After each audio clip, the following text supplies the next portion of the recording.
اگر آزمائشوں سے دل گھبرانے لگے اور خوشی کا ہر در خود پر بند محسوس ہوتا ہو اور ایسا لگتا ہو کہ تم مسلسل کسی صحرا میں تنہا سفر کر رہے ہو، کبھی پچھتاوے اور کبھی احساس جرم تمہیں گھیر لیتے ہوں، اگر تمہارا دل انہی وسوسوں میں ڈوبا ہے تو سنو، جب نبی پاک صلی اللہ علیہ وسلم نے ہمیں 2 چیزوں سے آزاد کر دیا تھا، ماضی کے غم اور مستقبل کے خوف سے، کوئی برا واقعہ اگر تمہارے ساتھ گزرا بھی ہے نا تو اس کو اپنا استاد بنا لو۔ جانتے ہو دنیا ماضی اور مستقبل کی قید سے آزاد لوگوں کی ہے۔ دنیا میں کوئی کام جلدی یا تاخیر سے نہیں ہوتا۔ میرا رب خود فرماتا ہے، ہر کام کا درست وقت مقرر ہے۔ خود کو پچھتاوے اور احساس جرم سے باہر نکالو، اور جانتے ہو جب اللہ کسی انسان کا بہترین وقت لانے کا ارادہ کرتا ہے تو کچھ خاص نشانیاں بھی ضرور اسے ظاہر ہوتی ہیں۔ یقیناً تم بہت بے چین ہو چکے ہوگے کہ آخر کب اللہ میرے ان حالات کو بدلے گا، اور بہتری کے اسباب ڈھونڈ رہے ہوگے۔ اللہ تمہیں کچھ ایسی نشانیاں بھی ظاہر کرتا ہے جس پر تم غور نہیں کرتے۔ دیکھو زندگی کتنی ہی مشکل ادوار سے گزر رہی ہو، اگر تمہارا دل اس وقت سچے دل سے یہ اعتراف کر لیتا ہے کہ سب کچھ اللہ کے ہاتھ میں ہے اور اللہ کے اذن سے ہی مشکل آتی ہے اور اس کے حکم سے ٹل بھی جاتی ہے، تو اللہ ایسے دل کو فوراً صبر و تسلیم کی توفیق دے دیتا ہے اور اسے وہ حوصلہ، وہ ہمت اور طاقت بخشتا ہے جس سے اس کے حالات بہتری کی طرف چل پڑتے ہیں۔ اور ہرگز یہ گمان نہ کرنا کہ میرے ساتھ ایسا کیوں ہوا، فلاں کی زندگی میں ایسا کیوں نہیں، فلاں کی زندگی میں اتنے مسائل کیوں نہیں۔ یاد رکھنا، عام لوگوں کو اللہ نے اس مقام کے لیے پسند نہیں کیا جو تمہیں دینا ہے،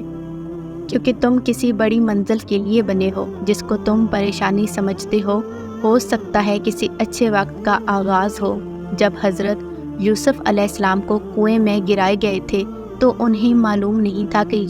یہ نئے سفر کا آغاز ہے، بادشاہت کا سفر۔ یاد رکھو، جہاں ایک دور ختم ہوتا ہے وہیں سے دوسرے دور کا آغاز ہوتا ہے۔ جانتے ہو جب تم اپنی بیس کو سپر نیچرل بنا لیتے ہو اور اپنے بیسک سٹرکچر کے اندر یہ چیز لاتے ہو نا کہ اللہ ہی سنبھالے گا، تو جان رکھو یہ بھی ایک بہترین وقت کے آنے کی نشانی ہے۔ نبی کریم صلی اللہ علیہ وسلم نے فرمایا، جب تمہارا ایمان اس بات پر ہو کہ جو رب کرتا ہے وہی تمہارے حق میں سب سے بہتر ہے تو اللہ بھی اس سے راضی ہو جاتا ہے۔ سنو، اگر تم کسی ایسے دور سے گزر رہے ہو یا کوئی ایسی مشکل تم پر آئی ہے، کسی نے دھوکہ دیا ہے یا کوئی دکھ دے رہا ہے، یا جو چیز تم چاہتے ہو وہ تمہیں نہیں مل رہی،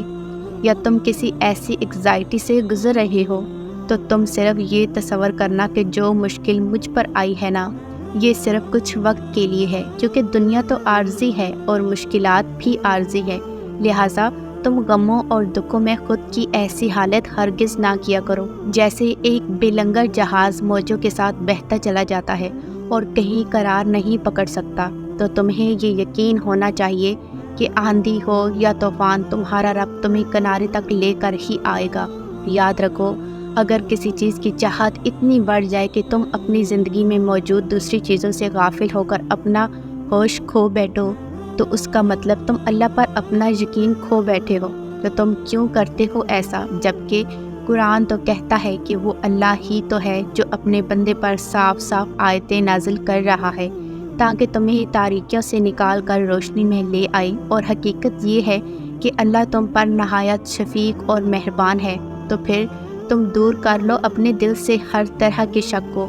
ہر طرح کے غم کو اور مایوسی کو، کیونکہ اللہ تمہیں کمزور نہیں بلکہ طاقتور بنانا چاہتا ہے۔ جانتے ہو بہترین وقت شروع ہونے کی سب سے بڑی نشانی تو یہ ہے کہ جب تم اپنے سینے میں اس غم کو بھی جگہ دیتے ہو جو اس خوشیاں دینے والے رب نے تمہیں محض آزمانے کے لیے دیے، اور پھر ضبط کے بندھن میں باندھ کر تم اپنی ذات کو فنا کر کے عاجز ہو جاتے ہو، تو یہ نشانی ہے کہ اللہ تمہارے حالات کا رخ بہترین راستوں کی طرف موڑنے والا ہے۔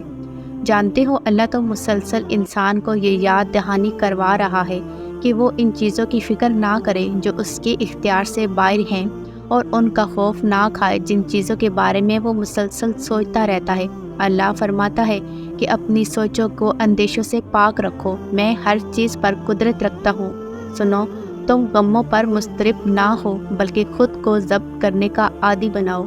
تو اللہ بھی تمہیں وہ طاقت عطا فرمائے گا جو تمہارے بہترین وقت کو شروع کرنے کا سبب بنے گا، اور پھر وہ تمہیں سب عطا ہوگا جو تم نے کبھی کاتب تقدیر سے مانگا ہے۔ اللہ تمہاری چاہتوں کے وہ سارے خزانے تمہاری جھولی میں بھر دے گا جس کی تم منتظر ہو۔ وہ رحمان بہتر کو بھی بہترین کر کے نواز دے گا، وہ تمہارے غموں کو اس سفر کو خوشیوں کی منزل بنا دے گا انشاءاللہ۔